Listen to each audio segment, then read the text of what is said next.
Good evening student. Start करते हैं आज का टॉपिक। आज का टॉपिक है हमारा मॉलिक्यूलर बेसिस ऑफ इनहेरिटेंस में वन शॉट वीडियो, ताकि आपका पूरा रिवीजन हो सके। तो उसमें सबसे पहले हम देखते हैं कि न्यूक्लिक एसिड दो तरह के होते हैं, एक डीएनए होता है, एक आरएनए होता है। डीएनए जिसको हम डीऑक्सीराइबोन्यूक्लिक एसिड बोलते हैं, RNA ribonucleic acid. DNA basically genetic material के फॉर्म में यूज होता है मोस्ट ऑफ द ऑर्गेनिज्म के अंदर, और आरएनए मैसेंजर आरएनए के फॉर्म में है, एडेप्टर आरएनए यानी ट्रांसफर आरएनए स्ट्रक्चरल फॉर्म में कैटालिटिक रोल प्ले करता है। कुछ वायरसेस के अंदर ये जेनेटिक मटीरियल भी है। सो तो डीएनए डीऑक्सीराइबोन्यूक्लियोटाइड क्या है, जो पॉलीमर है एक किसका, पॉलीन्यूक्लियोटाइड्स का। अगर हम एक न्यूक्लियोटाइड को देखें तो वो मोनोमर है। एक न्यूक्लियोटाइड एक बेस पेयर के अंदर दो न्यूक्लियोटाइड होते हैं। बैक्टीरियोफाज 5×174 के अंदर 5386 न्यूक्लियोटाइड है, इसका मतलब ये सिंगल स्टैंडर्ड डीएनए है। बैक्टीरियोफाज लैम्डा के अंदर 48502 बेस पेयर हैं, इसका मतलब ये डबल स्टैंडर्ड है। ई कोलाई के अंदर 4.6 × 10⁻⁶ बेस पेयर, मतलब ये डबल स्टैंडर्ड है। ह्यूमन डीएनए हैप्लॉइड के अंदर 3.3 × 10⁻9 बेस पेयर है। डीएनए डिप्लॉइड के अंदर 6.6 × 10⁻9 बेस पेयर है। पॉलीन्यूक्लियोटाइड है, पॉली मतलब मैनी, न्यूक्लियोटाइड मतलब बहुत सारे न्यूक्लियोटाइड। मोनोमर क्या हो गया, सिंगल न्यूक्लियोटाइड। न्यूक्लियोटाइड किससे मिलकर बना है, न्यूक्लियोसाइड और फॉस्फेट से। न्यूक्लियोसाइड किससे मिलकर बना है, पेंटोज शुगर और नाइट्रोजन बेस से। पेंटोज शुगर यानी राइबोस शुगर यानी 5 कार्बन शुगर, और उसके नाइट्रोजन बेस दो तरह के होते हैं, प्योरेंस एंड प्रिमिडिन्स।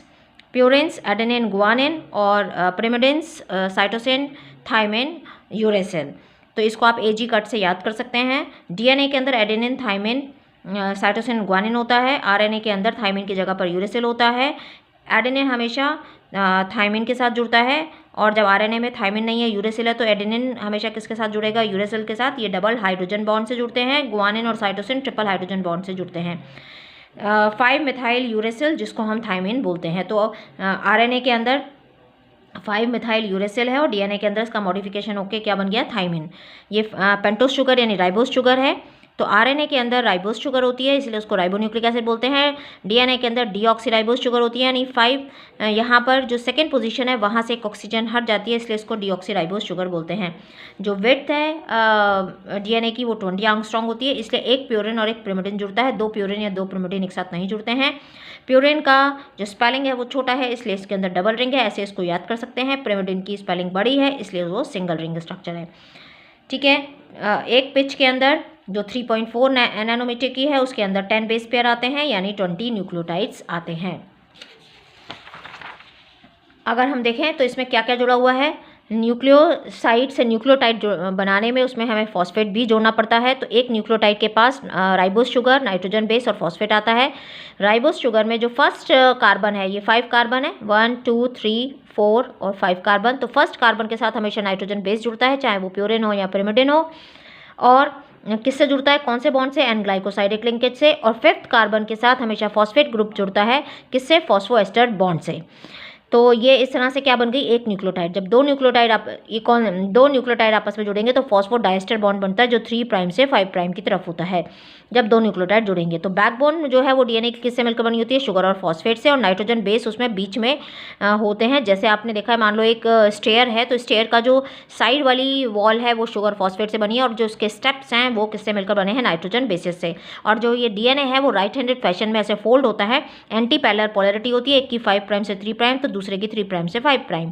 तो एक पिच के अंदर कितना है, 10 बेस पेयर आ रहे हैं, और उसका डिस्टेंस है 3.4 nm, और दो बेस पेयर के बीच का डिस्टेंस है 0.34 nm। जब 10 से हम उसको डिवाइड कर देते हैं। आपसे ऐसा क्वेश्चन भी आ सकता है कि एडेनिन 30% तो थाइमिन कितना होगा, साइटोसिन कितना होगा, गुआनिन कितना होगा। अगर एडेनिन 30 है तो थाइमिन भी 30 होगा, तो दोनों को मिला के 60 हो गया। 100 में से 60 माइनस किया 40 आ गया, तो साइटोसिन और गुआनिन 20 होंगे। फेडरिक मिशर ने 1869 में बताया था कि डीएनए एज एसिडिक सब्सटेंस है जो प्रेजेंट होता है न्यूक्लियस में न्यूक्लियन की फॉर्म में। सेंट्रल डॉगमा क्या है, जो फ्रांसिस क्रिक ने दिया कि genetic information flow from one molecule to another molecule, जो कि यूनिडायरेक्शनल फ्लो है। डीएनए से डीएनए के बनने को रेप्लिकेशन बोलते हैं, डीएनए से मैसेंजर आरएनए के बनने को ट्रांसक्रिप्शन, और मैसेंजर आरएनए से प्रोटीन बनने को ट्रांसलेशन बोलते हैं। कुछ वायरसेस ये ट्रांसक्रिप्शन नॉर्मल ट्रांसक्रिप्शन है, किसी के अंदर रिवर्स ट्रांसक्रिप्शन भी होता है। रिवर्स मतलब आरएनए से डीएनए के बनना, जो कि एचआईवी के केस में होता है। जहाँ पर आरएनए से डीएनए बनता है वहाँ पर एक एंजाइम रिवर्स ट्रांसक्रिप्टेज प्रेजेंट होता है। तो आपसे पूछा जाता है कि रिवर्स ट्रांसक्रिप्शन कहाँ होता है, तो वो एचआईवी यानी एड्स के केस में होता है। पैकेजिंग ऑफ डीएनए देखें तो प्रोकैरियोट्स यानी ई कोलाई के अंदर जो है पैकेजिंग में देखें तो कितना है उसकी लेंथ है 1.36 mm, और नाइट्रोजन बेस पेयर है उसमें 4.6 × 10⁻⁻⁶। इसमें नो वेल डिफाइंड न्यूक्लियस है, डीएनए पर स्कैटर्ड नहीं होता है, डीएनए नेगेटिवली चार्ज होता है जो पॉजिटिव प्रोटीन के साथ पैक्ड होता है न्यूक्लियोइड के फॉर्म में, ऐसे यहाँ पर ऐसे प्रेजेंट होता है। नॉन हिस्टोन प्रोटीन होते हैं, इसकी लार्ज लूप्स इस तरह से बनाता है, पूरे में स्कैटर्ड नहीं होता है। तो आपसे पूछा जाता है कि वहाँ पर कैसा है। यूकैरियोट्स के अंदर जो पैकेजिंग होती है डीएनए की वो हमें कैसे दिखाई देती है, अगर हम माइक्रोस्कोप में देखें तो बीट्स ऑन स्ट्रिंग स्ट्रक्चर दिखाई देती है। जो बीट्स हैं उसको अगर हम देखते हैं तो इस तरह से हमको वो न्यूक्लियोसोम दिखाई देता है, जहाँ पर ये ऑक्टामर है, जहाँ पर H2A, H2B, H3, H4 की 8 बॉल हैं, इसको बांधने के लिए इसके ऊपर डीएनए लिपटा रहता है। तो ये जो 8 बॉल हैं ये हिस्टोन ऑक्टामर है, ये पॉजिटिवली चार्ज्ड होता है, जिसमें सबसे ज़्यादा बेसिक प्रोटीन होती है। कौन सी बेसिक प्रोटीन है? Lysine and arginine. और इसके चारों तरफ डीएनए लिपटा रहता है जो कि नेगेटिवली चार्ज है। वो किसकी वजह से नेगेटिवली चार्ज है? फॉस्फेट की वजह से। और वो कितने राउंड घूमता है? एक राउंड तो उसका पूरा होता है और एक 3/4 होता है, जिसमें 200 बेस पेयर आते हैं। और इनको इन डीएनए को जोड़ने के लिए H1 होता है, क्योंकि अगर इसको नहीं जोड़ेंगे तो ये बॉल गिर जाएंगी। इसकी अगर हमें देखना है कि कितना बड़ा है डीएनए, तो 6.6 × 10⁹ बेस पेयर को 0.34, जो कि 2 बेस के पेयर के बीच का डिस्टेंस है, उससे मल्टीप्लाई कर देंगे तो 2.2 मीटर आता है। तो इसकी पैकेजिंग किस फॉर्म में होती है? न्यूक्लियोसोम के फॉर्म में होती है। ठीक है, अब हम देखें कि अगर हाई लेवल हमें पैकेजिंग करानी है तो नॉन हिस्टोन प्रोटीन की भी रिक्वायरमेंट होती है।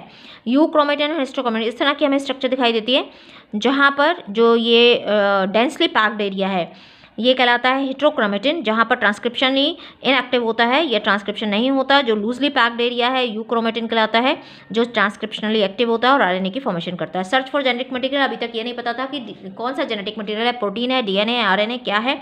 तो सबसे पहले ग्रिफिथ ने दिया ट्रांसफॉर्मिंग प्रिंसिपल। फ्रेडरिक ग्रिफिथ ने क्या किया? 1928 में स्ट्रेप्टोकोकस न्यूमोनिया लिया, इसके 2 स्ट्रेन्स लिए, एक आर स्ट्रेन जिसको रफ स्ट्रेन बोलते हैं जो नॉन वायरोलेंट है, एस स्ट्रेन जो कि स्मूथ होता है, इसने पॉलीसेक्राइड का कोट बनाया होता है जो कि वायरोलेंट है। एस स्ट्रेन को माइस के अंदर इंजेक्ट किया, चूहा मर गया। आर स्ट्रेन को चूहे के अंदर डाला, चूहा जिंदा रहा। एस स्ट्रेन को हीट किल करके जाना तो चूहा जिंदा रहा। अब ये सेकेंड और थर्ड वाली रिएक्शन को आपस में मिला दिया, एस स्ट्रेन हीट किल्ड और आर स्ट्रेन लाइव को, तो जब माइस में डाला गया तो चूहा मर गया और उसके पास से हमें एस बैक्टीरिया आइसोलेट किया। तो उन्होंने बोला कि कुछ चीज़ ऐसी थी जिसने आर स्ट्रेन को एस स्ट्रेन में कन्वर्ट कर दिया, जिसकी वजह से उसने अपने चारों तरफ पॉलीसेक्राइड कोट बना लिया और वो वायरोलेंट हो गया। पर अभी तक क्या चीज़ है ये अभी तक पता नहीं चली थी। इसके लिए बायोकेमिकल करेक्टराइजेशन दिया गया, जो कि 3 साइंटिस्ट ने इसको दिया। कौन कौन थे वो 3 scientist? Oswald Avery, Colin MacLeod and Maclyn McCarty. इन्होंने क्या किया? जो हीट किड एस सेल था उसमें से प्रोटीन एस सेल का निकाला, इसमें डाला, आरएनए को निकाला, डीएनए को निकाला। देखा जब डीएनए को डाला गया तो वहाँ पर जो था ट्रांसफॉर्मेशन हो रही थी। फिर उन्होंने क्या किया? एंजाइम से डाइजेस्ट कराया, प्रोटीन को प्रोटीएज से डाइजेस्ट कराया, आरएनए को आरएनए डाइजेस्ट करा दिया। आरएनए ASC लग गया तो मतलब एंजाइम बन गया, तो आरएनए से आरएनए को डाइजेस्ट कराया, डीएनए को से डीएनए को डाइजेस्ट कराया। तो यहाँ पर तो ट्रांसफॉर्मेशन में कोई इफेक्ट नहीं आया, बट जैसे ही डीएनए से कट कराया गया तो ट्रांसफॉर्मेशन नहीं हुई। इसका मतलब डीएनए ही जेनेटिक मटेरियल है। अभी भी इसको फर्दर कंफर्म करने के लिए एक और एक्सपेरिमेंट दिया गया, हार्शे एंड चेज ने वो एक्सपेरिमेंट दिया। इन्होंने बैक्टीरियोफाज को लिया। बैक्टीरियोफाज क्या है? वो वायरस है जो बैक्टीरिया को अटैक करता है। उन्होंने यहाँ पर रेडियो एक्टिव सल्फर और फॉस्फेट लिया। वो ऐसे सब्सटेंस लिए जो दोनों एक साथ एक में ना हो। तो सल्फर जो कि प्रोटीन में होता है S35 लिया गया, और फॉस्फेट जो कि डीएनए में होता है उसको P32 लिया गया।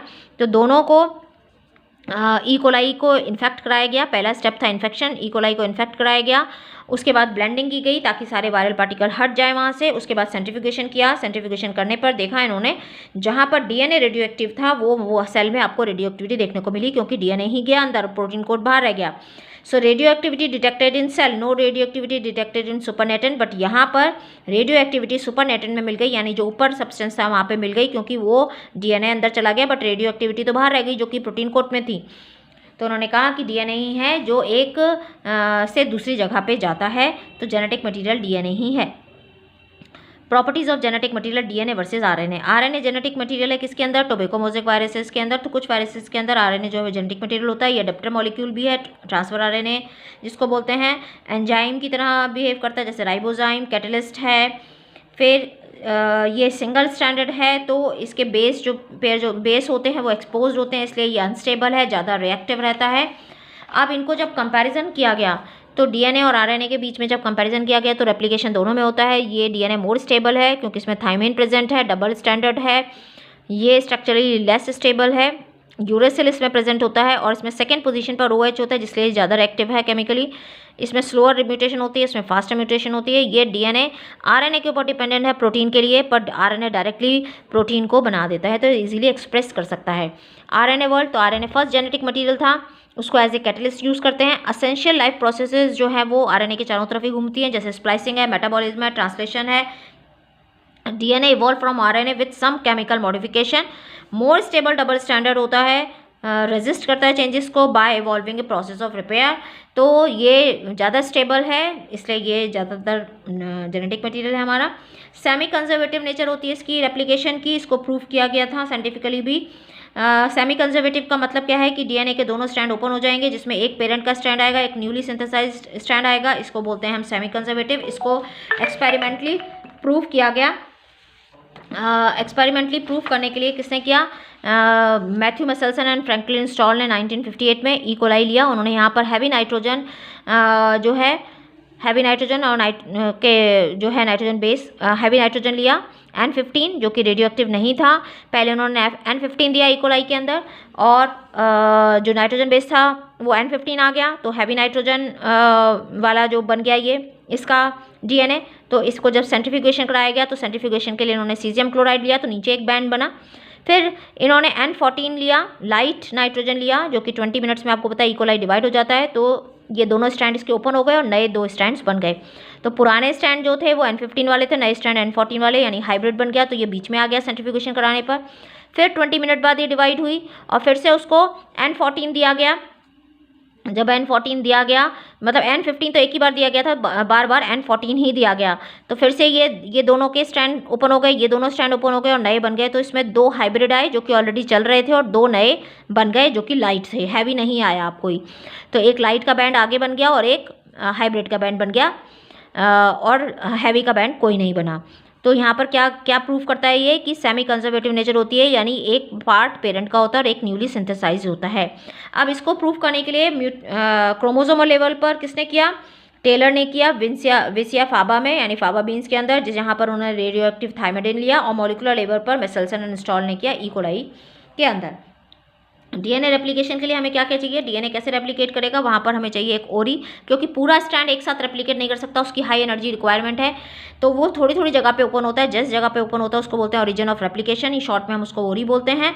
और क्या चाहिए? न्यूक्लियोटाइड्स चाहिए जो वहाँ पर जुड़ेंगे, तो डीऑक्सीराइबो न्यूक्लियोटाइड जो कि न्यूक्लियस के अंदर प्रेजेंट होते हैं, जो मोनोफॉस्फेट के फॉर्म में होते हैं, उसमें फिर फॉस्फेट ग्रुप जुड़ता है, और वो कैसे बिहेव करते हैं? एज ए एनर्जी प्रोवाइडर और सबस्ट्रेट। इसके अलावा वहाँ पर कुछ एंजाइम्स चाहिए, प्राइमर चाहिए। तो एंजाइम कौन से हैं? DNA पॉलीमरेज जो पॉलीमराइजेशन कराएगा, न्यूक्लियोटाइड को ऐड कराएगा। प्राइमर चाहिए क्योंकि बिना RNA प्राइमर के यहाँ पे न्यूक्लियोटाइड ऐड नहीं हो सकते, तो RNA प्राइमर को जोड़ने के लिए प्राइमेज एंजाइम चाहिए। और इन सबको जो प्राइमर है उसको हटा के न्यूक्लियोटाइड को आपस में जोड़ने के लिए ग्लू चाहिए, और वो कौन है? DNA ligase. तो यहाँ पर क्या गया? DNA पॉलीमरेज की एक स्पेशलिटी है कि वो 5:3 डायरेक्शन में ही पॉलीमराइजेशन कराता है। तो यहाँ पर जब हाइड्रोजन बॉन्ड को ब्रेक किया गया हेलिकेज से, तो ये वाला जब प्राइमर लगाया गया यहाँ पर, तो ये प्राइमर क्या था? 5 प्राइम से 3 प्राइम में ही ऐड कर रहा है, तो 3 एंड ओपन एंड है। 3 एंड ओपन एंड क्यों है? क्योंकि हाइड्रोक्सिल ग्रुप प्रेजेंट है जहाँ पर न्यूक्लियोटाइड ऐड हो सकते हैं, तो जितना भी हेलिकेज काटेगा ये बढ़ता जाएगा बढ़ता जाएगा बढ़ता जाएगा, इसलिए इसको हम कॉन्टिन्यूस स्ट्रैंड बोलते हैं। यहाँ पर क्या हुआ? यहाँ पर जितनी बार भी काटेगा उतनी बार नए प्राइमर लगाने की जरूरत पड़ेगी, क्योंकि यहाँ पर 3 एंड क्लोज एंड है, ये 3 एंड क्लोज एंड है, तो एक और इसको काटेगा तो यहाँ पर एक और प्राइमर लगाना पड़ेगा, क्योंकि यहाँ पे 3 एंड क्लोज एंड है, इसलिए इसको डिसकंटिन्यूअस सिंथेसिस बोलते हैं। और ये जो फ्रेगमेंट्स हैं जिस साइंटिस्ट ने डिस्कवर किया था उसके नाम पर इसको ओकाजाकी फ्रेगमेंट बोलते हैं। बाद में इन प्राइमर्स को हटा दिया जाता है और DNA लाइगेज इसको जोड़ देता है। फिर आता है ट्रांसक्रिप्शन। ट्रांसक्रिप्शन मतलब formation of RNA from DNA। तो DNA से पहले जो RNA बनता है वो हेट्रोजीनस न्यूक्लियर RNA बनता है, जो कि प्रिकर्सर है मैसेंजर RNA का, उसके बाद मैसेंजर RNA बनता है। ठीक है, तो ट्रांसक्रिप्शन यूनिट क्या है DNA के अंदर? ये प्रमोटर चाहिए, स्ट्रक्चरल जीन टर्मिनेटर। यहाँ पर ये 3 प्राइम टू 5 प्राइम जो होता है जिसको बोलते हैं हम टेम्पलेट, और 5 प्राइम टू 3 प्राइम जो कोडिंग स्टैंड होता है। तो मैसेंजर RNA का जो पोलैरिटी है वो भी 5 प्राइम टू 3 प्राइम होती है, और वो कोडिंग से रिजेंबल करती है। यहाँ पर 5 एंड पर अपस्ट्रीम होता है जहाँ पे प्रमोटर होता है, यानी RNA पॉलीमरेज जुड़ता है आके, और 3 जो कि डाउन स्ट्रीम है जहाँ पर टर्मिनेटर होता है। यहाँ पर स्ट्रक्चरल जीन्स होती हैं, तो RNA पॉलीमरेज यहाँ जुड़ेगा और जो भी यहाँ पर कोडिंग है उसके अकॉर्डिंग यहाँ पर मैसेंजर RNA बनाएगा। तो यहाँ पर क्या है? RNA ये बनाने के लिए यहाँ पर कुछ फैक्टर्स भी चाहिए। इनिशिएटिंग फैक्टर है सिग्मा, जो आरएनए पॉलीमरेज के साथ जुड़ेगा और इस प्रोसेस को स्टार्ट कराएगा। जैसे यहाँ पर है, ये देखिए, ये आरएनए पॉलीमरेज है, सिग्मा है, यहाँ पर ये आरएनए बनना स्टार्ट हो गया। उसके बाद सेकेंड स्टेप होता है एलंगेशन, तो ये आरएनए बन गया है, सिग्मा हट गया क्योंकि सिग्मा का काम हो गया इनिशिएट कराने का। उसके बाद टर्मिनेटर जुड़ता है, जो कि ये इसका टर्मिनेशन कराना है, यानी रोकना है। प्रोसेस हो गई है, मैसेंजर आरएनए बन गया है, तो यहाँ पर रो फैक्टर आ जाता है आरएनए पॉलीमरेज के साथ और इसको सेपरेट करा देता है। तो ये प्रोकैरियोट्स के अंदर ये प्रोसेस हो रही है, जहाँ पर एक सिंगल आरएनए पॉलीमरेज होता है जो सारी तरह के आरएनए को बनाता है। अब देखिए, यहाँ पर आपको अगर बनाने के लिए दिया जाएगा ATGC दिया है 3 प्राइम to 5 प्राइम, और इसी का कॉम्प्लीमेंट्री हो गया TACG यहाँ कोडिंग स्ट्रैंड आ गया। अब आपको ये DNA से RNA बनाना है, तो आप क्या कर सकते हैं, जहाँ पर थाइमिन है उसकी जगह पर यूरेसिल कर दीजिए, क्योंकि RNA में थाइमिन नहीं होता। तो देखिए सेम वही आ गया, UACG ये बन गया RNA। तो आप DNA से RNA बना सकते हैं। बस ये बात ध्यान रखनी है कि वहाँ पर थाइमिन की जगह आपको यूरेसिल करना है। ठीक है, तो यूकैरियोट्स के पास 3 आरएनए पॉलीमरेज हैं, प्रोकैरियोट्स के पास एक ही आरएनए पॉलीमरेज है जो तीनों तरह के आरएनए बनाता है। यहाँ पर 3 है। आरएनए पॉलीमरेज 1 से राइबोसोमल आरएनएस बनते हैं, 28 एसआरएनए, 18 एसआरएनए, 5.8 एसआरएनए। आरएनए पॉलीमरेज सेकंड से हेटेरोजेनस न्यूक्लियर आरएनए बनता है, जो प्रिकर्सर है मैसेंजर आरएनए का। आरएनए पॉलीमरेज थर्ड से ट्रांसफर आरएनए, 5 एसआरएनए, राइबोसोमल आरएनए बनते हैं। अब क्या होता है, जो ये हेटेरोजेनस न्यूक्लियर आरएनए है, इसके पास बहुत सारे कोडोन्स होते हैं। कुछ कोडोन होते हैं जिनको बोलते हैं एक्सोन, जो एक्सप्रेस करते हैं जो मैसेंजर आरएनए के फॉर्म में आएंगे। कुछ ऐसे होते हैं जो एक्सप्रेस नहीं करते हैं, उनको हम इंट्रॉन्स बोलते हैं। इंट्रॉन्स मतलब इंटरप्ट करने वाले, जिनकी हमें ज़रूरत नहीं है, उनको हमें सेपरेट करना है काट के। तो यहाँ पर इंट्रॉन्स को काट के अलग कर दिया गया। एक्सोन को आप याद करिए, जो एक्सप्रेस करते हैं, उनको हमें ज़रूरत है तो उनको हमने जोड़ दिया गया। तो फर्स्ट स्टेप हो गया स्प्लाइसिंग। उसके बाद होता है सेकेंड स्टेप कैपिंग, तो 5 एंड पे कैपिंग की जाती है मिथाइल गुआनोसिन ट्राइफॉस्फेट की। थर्ड स्टेप होता है एडिनाइलेशन, तो टेलिंग मतलब 3 एंड पर 200 से 300 एडेनिन ग्रुप को ऐड किया जाता है, जिसको पॉली एडिनाइलेशन या टेलिंग बोलते हैं, जो 3 एंड पर। अब ये हेटेरोजेनस न्यूक्लियस आरएनए को मैसेंजर आरएनए बोलेंगे। अभी तक ये क्या था, heterogeneous nuclear RNA, precursor of messenger RNA. Genetic code किसने, जॉर्ज गमाओ ने, उन्होंने बोला कि ये न्यूक्लियोटाइड जो है वो ऑर्गेनाइज इनटू कोडोन्स के फॉर्म में होते हैं। 20 कोडोन्स होते हैं जो 20 अमीनो एसिड को कोड करेंगे। अगर ये सिंगलेट हैं तो 4 ही अमीनो एसिड बनेंगे। अगर डबलेट हैं तो 16 अमीनो एसिड को कोड करेंगे। अगर ट्रिपलेट हैं तो 4 यानी 64 अमीनो एसिड को कोड करेंगे, जिसमें से 3 स्टॉप कोडोन होते हैं, UA, UAG, UGA, जिनको हम नॉनसेंस कोडोन, स्टॉप कोडोन या टर्मिनेटिंग कोडोन्स बोलते हैं। तो 64 - 3 यानी 61 अमीनो एसिड को कोड करेगा। अब ये इनकी क्या फीचर्स हैं, ये डिजेनरेटिव होता है, यानी एक amino acid coded by more than many codons के द्वारा कोड किया जाता है। नो पंचुएशन, कोई पंचुएशन नहीं, उनको डायरेक्ट पढ़ा जाता है। Read in contagious fashion, universal होते हैं, जैसे ट्रिपल U बैक्टीरिया के अंदर फिनाइलएलेनिन को कोड करेगा, तो ह्यूमन के अंदर भी फिनाइलएलेनिन को कोड करेगा। ड्यूअल फंक्शन होता है AUG का, ये मेथायोनिन के लिए भी कोड करता है, इनिशिएटिंग कोडोन भी है। Mutation, point mutation, frame shift mutation. Point mutation होता है जब सिंगल बेस पेयर चेंज हो जाता है, जैसे सिकल सेल एनीमिया के अंदर हुआ। एक बेस चेंज होने से वो उसकी शेप बिल्कुल सिकल शेप्ड हो गई, उससे क्या बन गया, सिकल सेल एनीमिया, जो 6 पोजीशन पर ग्लूटामिक से वैलिन हो गया। और यहाँ पर फ्रेम शिफ्ट में क्या होता है, डिलीशन, डुप्लीकेशन या इंसर्शन की वजह से पूरा जो सेंटेंस है वो यहाँ 3 हमने क्यों लिए हैं, ये 3 कोडोन को रिप्रेजेंट कर रहे हैं। तो अगर ये M को हटा दिया जाएगा तो RAH इसके साथ जुड़ जाएगा, ASR जुड़ जाएगा, EDC हो जाएगा, AP अलग हो जाएगा, तो ये पूरा सेंटेंस चेंज हो गया, इसलिए इसको हम बोलते हैं frame shift mutation. Transfer RNA जो कि अडेप्टर मॉलिक्यूल है, जो जैसा कोडोन मैसेंजर आरएनए लेके आया है वैसे अमीनो एसिड को पकड़ के लाता है, इसलिए इसको अडेप्टर मॉलिक्यूल बोलते हैं। यहाँ पर ये एंटी कोडोन होता है, जैसे ये मैसेंजर आरएनए कोडोन लाया AUG जो इनिशिएटिंग कोडोन है, तो एंटी कोडोन क्या होगा, UAC, तो ये एंटी कोडोन लूप होता है। यहाँ पर ये जैसा कोडोन है वैसा अमीनो एसिड को पकड़ेगा, तो यहाँ पर ये मेथायोनिन को लेके आ गया। सबके लिए 61 अमीनो एसिड जो कोडोन्स हैं उनके लिए ट्रांसफर आरएनए है, सिर्फ 3 स्टॉप कोडोन्स के लिए ट्रांसफर आरएनए नहीं है। इसकी शेप कैसी है, क्लोवर लीफ लाइक या इन्वर्टेड L शेप। ट्रांसलेशन मतलब प्रोटीन सिंथेसिस, यानी जो मैसेंजर आरएनए कोड लाया है उससे प्रोटीन की सिंथेसिस होना, पॉलीपेप्टाइड चेंज बनना। तो सबसे पहले एक्टिवेशन कराना पड़ता है अमीनो एसिड को, तभी वो ट्रांसफर आरएनए के साथ जुड़ता है, जिसको amino acylation of transfer RNA बोलते हैं। तो यहाँ पर छोटी वाली, जैसे मैसेंजर आरएनए कोड लाता है, सबसे पहले छोटी वाली राइबोसोमल यूनिट के साथ जुड़ जाता है और उसके बाद ये बड़ी वाली यूनिट के साथ जुड़ता है। बड़ी वाली यूनिट में 3 प्लेसेस होते हैं, जिसको हम एप से या ईपा से याद कर सकते हैं। E मतलब एग्जिट, P मतलब पेप्टाइड, A मतलब एक्सेप्टर।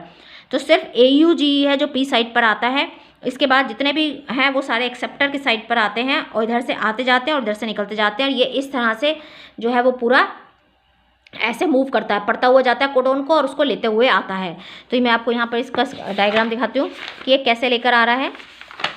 ये देखिए, यहाँ से ये लेके आ रहा होता है और यहाँ से ये निकल रहा होता है बाहर। तो ये पूरी चेन बनती जाती है, ये आगे बढ़ता जाएगा, ये इसमें ऐड होते चले जाएंगे, बीच में पेप्टाइड बॉन्ड बनता हुआ चला जाता है। तो इस तरह से, और इसके आगे अनट्रांसलेटेड रीजन होते हैं ताकि ये प्रोसेस अच्छे से चल जाए। और जब ये पूरा बन जाता है, टर्मिनेटिंग कोडोन आ जाता है, तो ये प्रोसेस बंद हो जाती है और ये प्रोटीन की जो चेन है वो रिलीज हो जाती है। उसके लिए रिलीजिंग फैक्टर्स होते हैं यहाँ पर। Gene expression, regulation of gene expression आपका प्रोकैरियोट्स के लिए दिया है, जिसको हम पीपोजाया बोलते हैं। ये लैक ऑपरेंट कहलाता है। इसमें switch on off switch off process होती है। यहाँ पर लैक्टोज जो है, लैक ऑपरेंट क्यों बोल रहे हैं, क्योंकि यहाँ पर लैक्टोज जो है वो इंड्यूसर है जो प्रोसेस को स्टार्ट कराता है, इसलिए ये स्विच ऑन कहलाती है। ये पीपोजाया से आप इसको याद कर सकते हैं। आई इनहिबिटर यानी रिप्रेसर बना रहा है, रिप्रेसर ऑफ मैसेंजर आ रहे हैं, रिप्रेसर बन गया। यहाँ पे लैक्टोज इसके साथ जुड़ के इंड्यूसर रिप्रेसर कॉम्प्लेक्स बना देता है। ये लैक्टोज का काम क्या है, जो बीटा ग्लैक्टोसाइडेज है इस लैक्टोज को ग्लैक्टोज और ग्लूकोज में तोड़ देता है, जो इसको एनर्जी प्रोवाइड कराता है।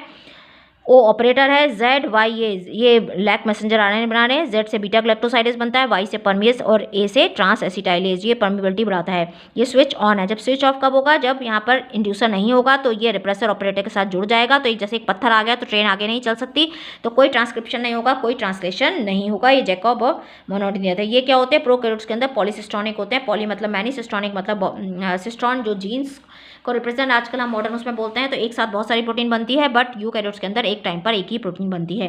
ह्यूमन जीनोम प्रोजेक्ट जो एक मेगा प्रोजेक्ट था जो लॉन्च किया गया 1990 में, जो एक मेगा प्रोजेक्ट है क्योंकि बहुत कॉस्टली था। एक 3×10⁻⁹ बेस पेयर होते हैं और एक बेस पेयर की कॉस्ट पता करने की कॉस्ट होती है $3 के करीब। तो टोटल $9 बिलियन लग जाते हैं। इसको अगर स्टोर करना हो और एक बुक जिसमें 1000 लेटर्स एक पेज पे आए, ऐसे 1000 पेजेस होने चाहिए। टोटल 3300 बुक्स चाहिए। ये 13 ईयर्स लॉन्ग प्रोजेक्ट था। इसका गोल क्या है जीपी का, identify all 20,000 to 25,000 genes in human DNA. ये क्या किया गया, high speed computational devices use किए गए, डाटा स्टोरेज के लिए, रिट्राइवल के लिए, एनालिसिस के लिए। तो इसकी एक नई ब्रांच बन गई जिसको बायोइन्फॉर्मेटिक्स कहते हैं।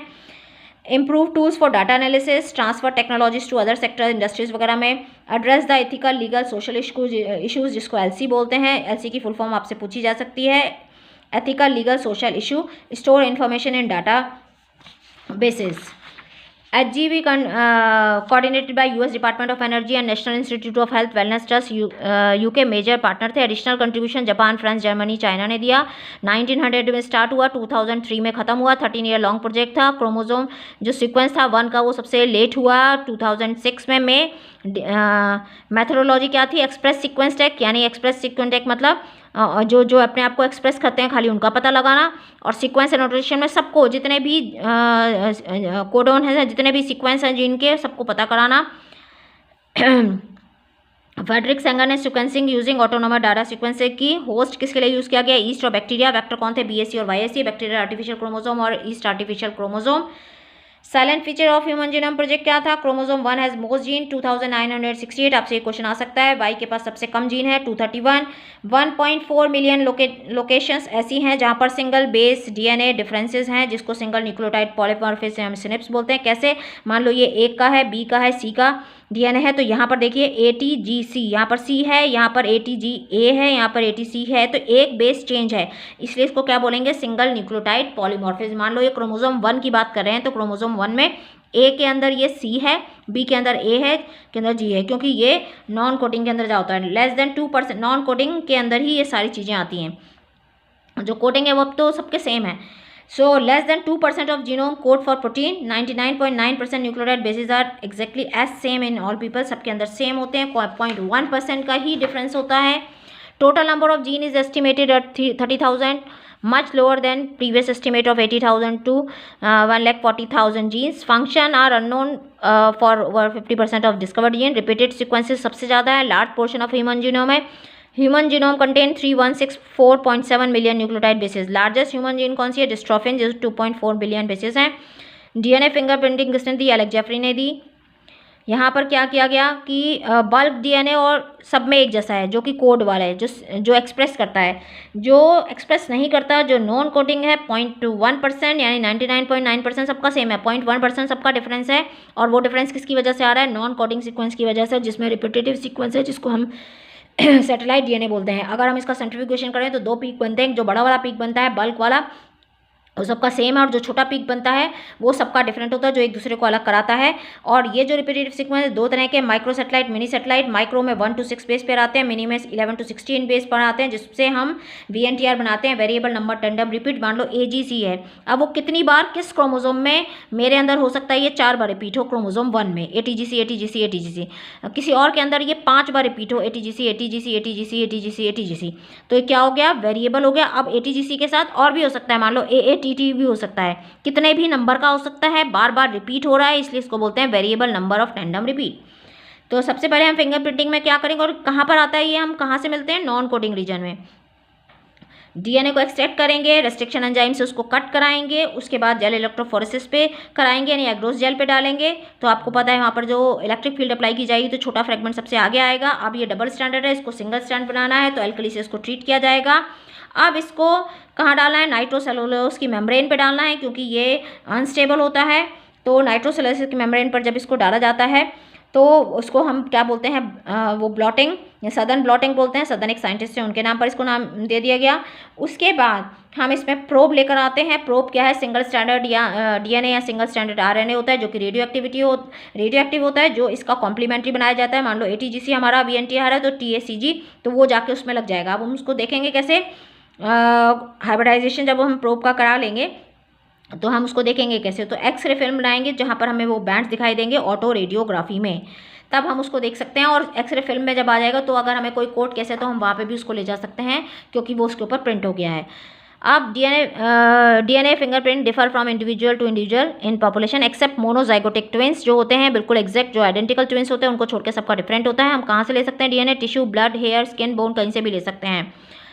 यूज़फुल टूल फॉरेंसिक्स में है, क्राइम सीन से, पैटर्निटी केसेस में हम ले सकते हैं। डीएनए पॉलीमॉर्फिज्म एक टॉपिक था। डीएनए पॉलीमॉर्फिज्म मतलब क्या होता है, पॉली मतलब मैनी, मॉर्फिज्म मतलब फॉर्म। क्या उसमें म्यूटेशन की वजह क्यों आ जाते हैं चेंजेस, म्यूटेशन की वजह से। अगर ये म्यूटेशन सोमेटिक सेल में हो रहा है तो इमीडिएट इफेक्ट आपको नहीं दिखेगा। अगर जर्म सेल के अंदर हो रहा है, जो कि गैमेट बनाता है, तो गैमेट के थ्रू इंडिविजुअल में जाएगा। और if inheritable mutation is observed in A population in high frequency, अगर ये ज़्यादा फ्रीक्वेंसी में होगा तो उसको हम पॉलीमॉर्फिज्म बोलेंगे। ठीक है, तो मान लो और ये कहाँ है, नॉन कोडिंग सीक्वेंसेस में है, तो इमीडिएट इफेक्ट आपको नहीं दिखेगा। क्या होगा, ये धीरे धीरे एक्यूमुलेट होता चला जाएगा, और एक्यूमुलेट होने के बाद कुछ टाइम बाद जाके जब इसका नंबर बढ़ जाएगा तब ये हमें दिखाई देगा। इवोल्यूशन के लिए जो एक हमारा रॉ मटेरियल है, स्पीसिएशन के लिए यानी फॉर्मेशन ऑफ न्यू स्पीसीज के लिए। ठीक है, तो लोकेशन क्या होती है, मान लो ये एक एलील है जो एक ही लोकस पर, मतलब होमोलोगस क्रोमोसोम है, तो एक पर ये ब्लैक कलर को रिप्रेजेंट करा रहे हैं, कैपिटल बी, ये स्मॉल बी, यानी लोकेशन इन क्रोमोसोम, उसको बोलते हैं लोकस। तो ये दोनों डिफरेंट फॉर्म है एक ही जीन की। ठीक है, तो पॉलीमॉर्फिज्म मतलब वो डिफरेंस आना किसी भी सीक्वेंस के बीच में। मान लो ये ATG था तो यहाँ पर A है, यहाँ पर किसी के पास CGA में से A है, तो पॉलीमॉर्फिज्म मतलब चेंजेस, और वो धीरे धीरे जाके एक्यूमुलेट होते हैं, तब वो दिखाई देते हैं। So thank you, thanks for watching, please like, subscribe and share.